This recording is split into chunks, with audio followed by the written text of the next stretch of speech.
Reservation. Grüezi. Ich möchte gern einen Tisch für 8 Personen reservieren.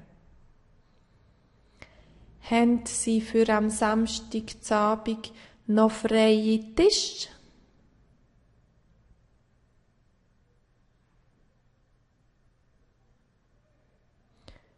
Ja, auf welche Zeit darf es denn sein?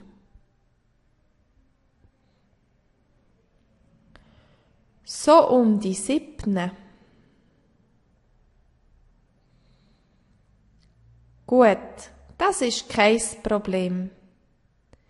Wie ist Ihr Name? Jaroski, Mark. Können Sie das buchstabieren, bitte? Jaroski.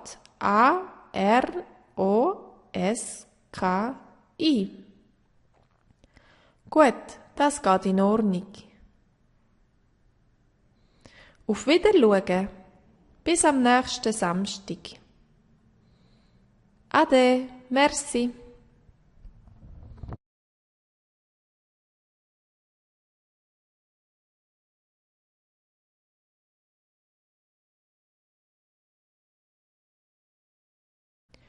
Grüezi, ich möchte gerne einen Tisch für 8 Personen reservieren.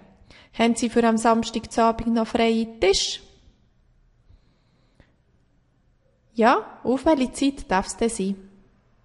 So um die 7. Gut, das ist kein Problem. Wie ist Ihr Name? Jaroski, Mark. Können Sie das buchstabieren, bitte? Jaroski.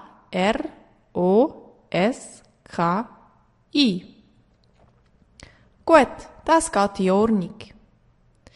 Auf Wiedersehen. Bis am nächsten Sonntag. Ade, merci.